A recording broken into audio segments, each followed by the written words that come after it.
Voilà un essaim qui va être difficile à enrucher. Il est bien haut, bien trop haut, mais on va y arriver quand même.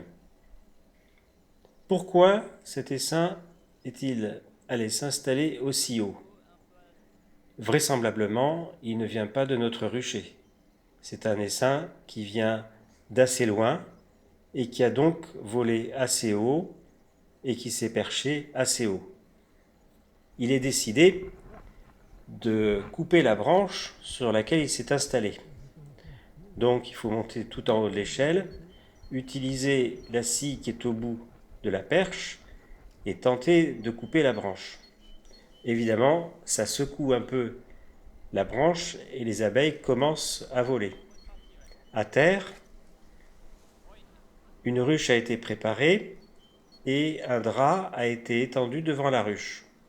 L'objectif, c'est de faire tomber les abeilles sur le drap pour que les abeilles puissent ensuite rejoindre la ruche. Ça y est, la branche va tomber. Et la voilà par terre. Pile au bon endroit. Beaucoup d'abeilles se sont envolées. Mais ça n'est pas grave, celles qui se sont envolées vont rejoindre l'essaim, la colonie, à terre. La première chose à faire, c'est d'enlever la branche, parce qu'il est probable que la branche soit attractive pour les abeilles, parce qu'elle a été chargée avec des phéromones. Et si on laisse la branche, il se peut que les abeilles se fixent dessus et ne veuillent pas rentrer dans la ruche.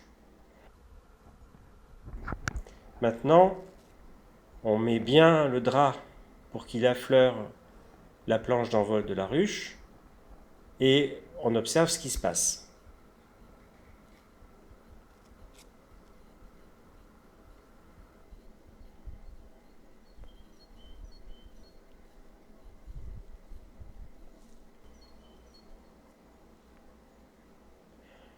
On peut se demander pourquoi mettre l'essaim directement en ruche plutôt qu'en ruchette.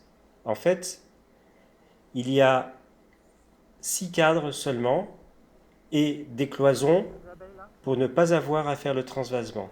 Ça y est, c'est bon signe. On voit les abeilles qui battent leur appel. Elles ont l'abdomen en l'air, elles agitent leurs ailes. Cela leur fait sécréter des phéromones par leur glande de Nazanov. Et ce message chimique signifie que la reine est bien là et qu'il faut la rejoindre. Alors les abeilles qui vont rentrer à pied vont mettre plus de temps. Mais on comprend bien que le drap leur permet d'avoir une surface beaucoup plus régulière que si elles avaient à le faire sur de l'herbe. Le couvercle est progressivement fermé, cela permet d'amener l'obscurité dans la ruche.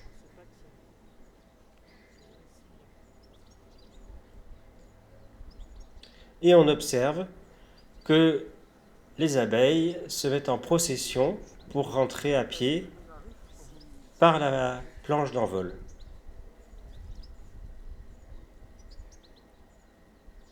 Ça prend du temps, c'est un peu long, mais il faut être patient parce que à partir du moment où la ruche contient la reine, les abeilles vont la rejoindre.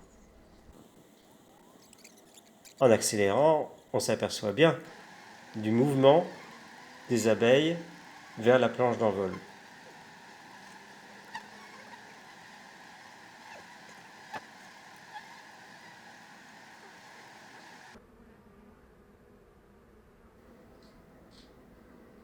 Allez, il y en a encore quelques-unes qui sont en retard.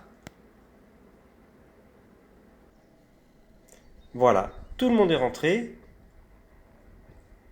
Et maintenant, on a fermé le couvercle.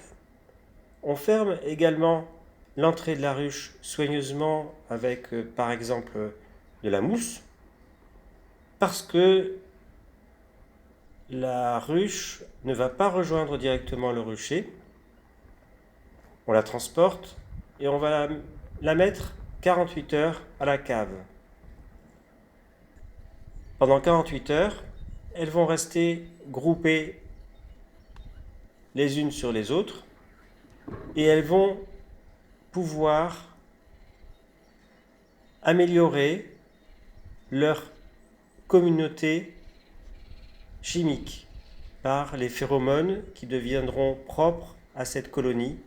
Et si une autre abeille vient d'une autre ruche, elle ne sera pas reconnue. L'essaim va acquérir une identité qui lui sera propre et qui sera unique.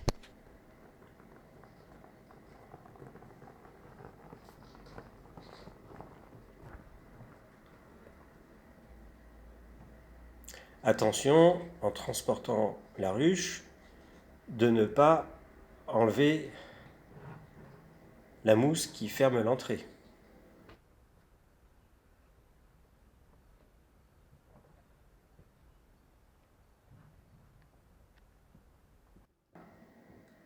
Nous sommes dans la cave. La ruche est déposée pour 48 heures. Un petit coup sur la paroi, c'est bon, tout le monde est là. Ouf, ça s'est très bien passé.